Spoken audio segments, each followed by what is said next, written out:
Hello, YouTube. Back at it with a little more Armored Core content. I've been having a blast playing this silly game, and I think it's been a good and a healthy hiatus from Elden Ring, just for a brief period of time. It's a sort of palate cleanser, if you will. You know, get me expanded my noggin, learning a few new things, experiencing the learning curve of a video game that wishes to challenge me because it trusts me. And I think that'll be grand preparation for the Elden Ring DLC whenever that gets announced, hopefully soon. And so, I will warn you now, a few spoilers will be in this video. They'll be a little later, I suppose. I think it's mostly the end clip where there will be spoilers. Maybe minor spoilers for this clip, but not particularly. This was a mission I wanted to S-rank. I usually don't get that inclination in games that give you letter grades. In fact, I kind of dread letter grades in a lot of games. I just like to beat it and move on. Never been too obsessed with getting letter grades, and as far as I can tell in Armored Core, it doesn't have a specific purpose other than to say you did it and to feel good. There might be achievements, but as far as I can tell, there's no mechanical benefit. Thankfully, every time you do a mission and complete it, you get a payout. So while you're trying to get an S rank, as long as you're actually succeeding in completing the mission, you are doing wonderfully. And you're building that pile of cash so you can buy more upgrades, new weapons. Well, buying weapons to upgrade too. I haven't seen upgrades per se from these missions necessarily. I guess there is a pseudo talent tree, but those are gained from the arena as far as I can tell. Regular old missions give you money for equipment, you know, new pieces for your mech, weapons, things of that sort. But in this particular mission, you are infiltrating one of the boss complexes, I think, where they do some sort of manufacturing. BAWS, that's the name of the in-game corporation. They make all of your Walmart brand mechas, for context. And this is a mean mission. It was mean to a lot of new players. Why? Well, there's a bunch of invisible enemies who teleport away if they get a chance, they snipe at you with high-powered stuff, and they cloak. And the tough part is, you get down into this pit here, and you have to fight 4 of those suckers simultaneously. Now, 3 are up on the wall sniping at you, and 1 is on the ground chasing you with a big ol' electro whip, making all sorts of trouble for you. And so, to get an S rank, I don't know what the exact metrics are, I'm not sure if anybody's quantified that stuff yet, but it seems to be the less damage you take, and the fewer resources you consume, the better you do. And so for this kit, I brought an incredibly lightweight character who jumps very well. I brought the beginner rocket launcher, which I'm growing to love this stupid basic rocket launcher. I saw it. It looks just like a fancy M79 or whatever it's called, grenade launcher, just huge, essentially. And, you know, it does good damage. It doesn't do the best damage of any rocket launcher, but it gives you an obscene amount of ammo, and you reload it pretty quickly. And it's fairly lightweight, meaning you can run it on a light build along with a laser sword, and you can have a grand old time. I don't know what triggered the S rank, so to speak, on this run. I didn't feel like this was even my best run. In fact, I felt like I had runs where I ended the mission with more HP, and I had runs where I used fewer resources. And yet, on those ones, I only got an A grade. Heck, I was comparing my runs to somebody who got an S rank online, and I had a run where I made more money than they did, but they got an S rank and I didn't. So I don't know what the system is. It feels a little arbitrary, but I'm sure there's some metric. I'm probably going to find out at some point it's like, oh, it's a percentage of your HP you have left, which means if you bring a heavier mech and take less damage, of course, because you have a bigger HP pool, it's easier to have a larger percentage of health, easier to get S rank or something like that. Meanwhile, lightweight mechs, easier to take more damage. But hey, we did it. We won the day. We got the S rank. And am I going to S rank every mission? I don't think so, at least not for these videos. It took a while. I was sitting at this for maybe an hour, maybe hour and a half. Could be 2 hours, I don't quite remember. It wasn't a full afternoon by any means, but still, took some time to get that S rank, and I'm not proficient at these games, not yet. Not yet, but to kind of speed things up, I gathered a couple 1v1 PvP clips, PvE clips, but they're solo one-on-one fights or whatever. They're against an AI, a computer. I'm not fighting a real person, but they can be clever sometimes. Or I'm stupid, or both. Either way, I've seen some of the actual PvP, real people fighting real people, and it is absolutely unhinged. It is insanity. It seems to be the most unbalanced nonsense you could imagine, and it's doing that in kind of the best way. It looks like everyone has fun even when you're getting clobbered, at least as far as I can tell. And what I've learned, which is funny enough, is that things that are good in PvP are not necessarily good in the PvE, or even not even all aspects of the PvE. It's kind of crazy. I feel like in some aspects, the armored cores that you fight, the other big mechs that you're fighting against that are NPCs, they're smarter than your average player. They are always aware, they know when to dodge. They'll do that input-read thing that we associate with those FromSoft games, and they will avoid you perfectly. While an actual player, you can flank. You can get him to lose sight of you. You can get him in his blind spot and get some free damage. He's not going to input, read, and dodge perfectly every time.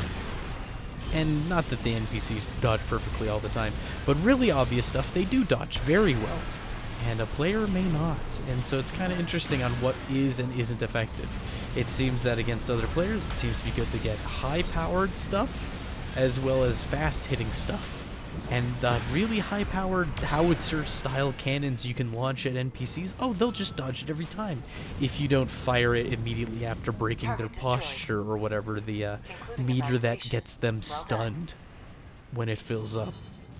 And so it's kind of fun trying to find the balance of what works in the PvP, or sorry, in the PvE, the campaign, the main missions of the game, while on the side watching PvP and going, I don't know if any of this is relevant to me.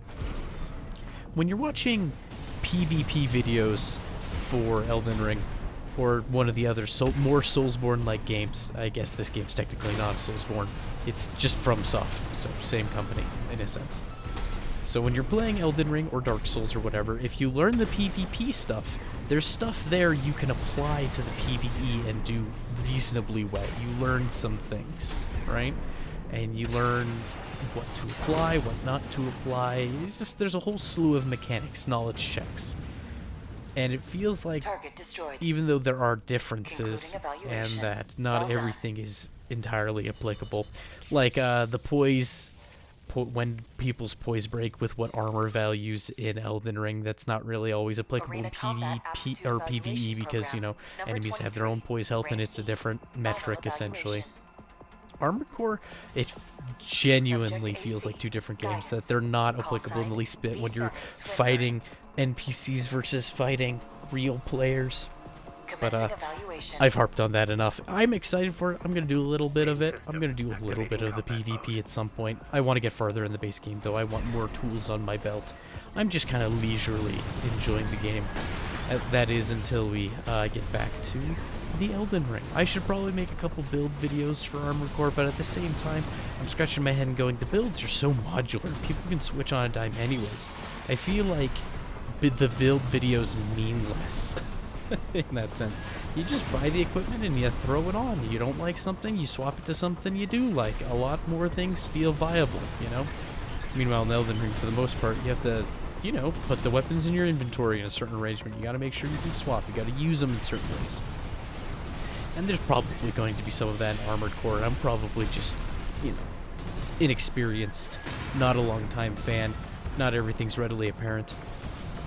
And to be fair, with all of my Elden Ring content as a channel, I started making all that content a good while into the game's existence. I didn't start making it at release. I kind of waited till I had a good feel for it before I made content for it. And here, I'm new, I'm here, and you're new and you're here, and we're both just learning and figuring this nonsense out. Well done. And it's all good. I'm having a grand old time. And I think for now, this is my rough plan.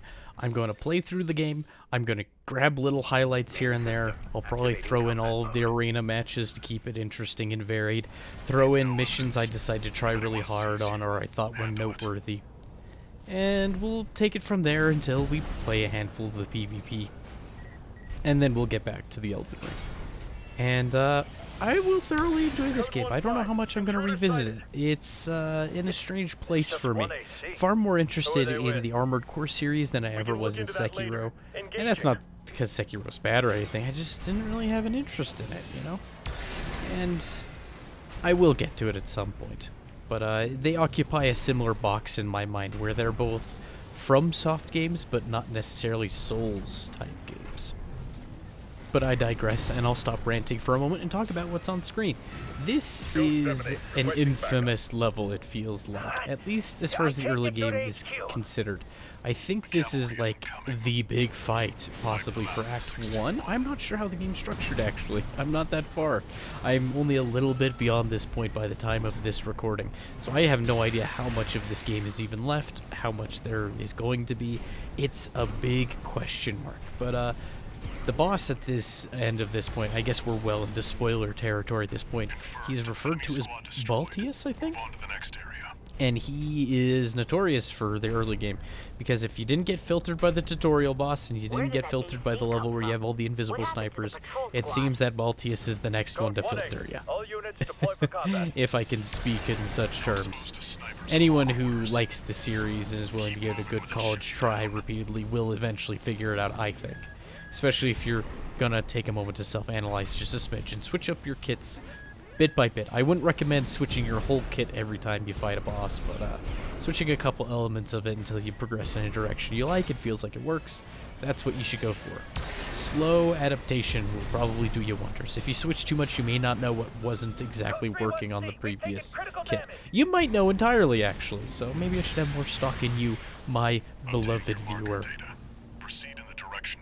Either way, the mission is a little tough. It's not this opening part, but it can be a little tough, the opening part, if you're trying to get through without getting hit hardly at all. Not just playing, but getting through safely. And why do you want to get through safely? Well, because you want to save all your resources for here. The midpoint boss, right? This isn't even the boss at the end of the mission. This is a midway point boss. He is here to also filter you a little bit. I keep using that term. He's a tough fight. He's not unreasonable, but he is mean and he will capitalize on your faults.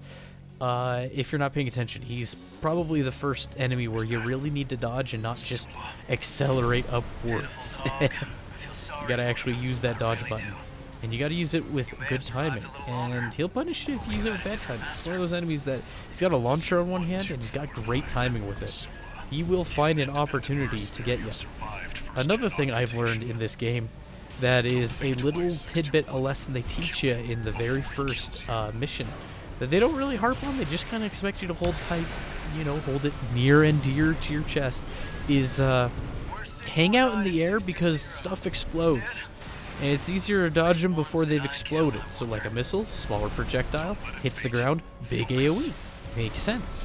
A rocket hitting the ground next to you could be a near miss, turn is into a hit if you're not airborne. If you're airborne, it misses entirely. So it's a little thing they tell you once and they expect you to hold on to it, and I found I take a lot less damage. My phone went off. How unprofessional of me. But yes, hang out in the air. That's what the game's trying to teach you. And it's one of those FromSoft-isms where they're trying to teach you things, and if you don't apply them, you regret it. Kind of like how Margit at the beginning of Elden Ring, beginning-ish, early in Elden Ring, he's there to punish you for many of the bad habits you may have learned in Dark Souls 3, like rolling, panic rolling, and things like that. He'll punish you because he's slow and lethargic, and he'll often catch you at the end of your panic rolls. And maybe a few of you are standing there, maybe you're sitting down, I don't know where you're at, and you're wondering, wait a minute, didn't this guy say that he was going to end the clip with this fight or whatever? This was going to be the last clip, the spoiler clip, and you're right. Oh my goodness, are you right? I did put the spoiler clip at the end, and you're probably wondering, we're only 3/4 of the way through this video. How long is this fight? It's a long fight. It feels long at least. It felt long to me. And it felt long for how many attempts it took me. And for this clip, this wasn't my first attempt at the fight by any means. There's a clip coming up. I usually just play the game on my own. I beat the level. And then I come back once I have a situational awareness. and I record for the letter grid, because when you first beat a mission, you just get a completion marker or whatever, and then they give you your money, and you can move on. You can continue the campaign. If you're a person who likes hunting for bragging rights by any means, you can play the mission again, and they will grade you on your performance. They'll give you a rating of D through S. S being above the letter A if you aren't already familiar with the mechanism by which these silly video games grade your performance. It's been around in character action games for some time, so nothing new there. But I genuinely enjoy the game, and I don't know exactly what's going on. I'm kind of embarrassed about that. I paid really good attention at first, and then I feel like it went in one ear and out the other because I didn't have anything to attach it to meaning-wise. And then I was watching somebody's early playthrough of the game and seeing cutscenes for a second time, because you don't see cutscenes again always if they're in between missions, not attached to a mission directly. So when you replay a mission, you'll see a cutscene, but if it's in between, you may not see it. And those cutscenes provide context and important words that you may need to know if you want to try to put the story together, or at least the world building and the elements they have in it. And I've been doing a miserable job of that. Heck, the weapons and items, they have descriptions, and I've been awful at reading them. I haven't seen anything too heavy of lore significance in any of the item descriptions yet. It seems to be shilling for one company or another, like their promos and ads. It's like, you like our Baylam equipment? Buy our processing chip. It's good at yada yada yada hurdy dirty. And you're like, I do want some of that yada yada hurdy dirty. My mech, my big fighting robot, he could use a little bit of that, you know? And so you buy it. And then it goes on sale in 3 days, and you're upset at yourself, and you feel stupid. So this is the infamous Baltius fight. I think that's what he calls himself, Baltius. And it looks like a white mech wearing a big old hula hoop thing that has rockets. I don't get it. You don't get it. We're not meant to get it. It's not for us to get. And if I could do this fight again, I wouldn't have brought the railguns. I like the railguns. They're fun. They're neat. I like them from an aesthetic point of view. Or I should say style. I should be a little more specific and not use fancy words just because I know them. I like the way they look and their style. Performance-wise, they're kind of they're nice if you need a good hit to kind of like take down a medium garbage enemy, because you can just tap it and it'll shoot and it'll hit and he's gone, right? Pretty quick response time. You can also charge it up, so it does have multiple uses. They're okay against armored cores as a stun punish, but there is a shoulder-mounted mortar. It's got 2 barrels. It's like the little bird or the songbird or something like that. I feel like it has bird in the word. Bird is the word. Bird of dirt. Anyways, and that shoulder-mounted double-barreled mortar is a lot better in terms of concussive force.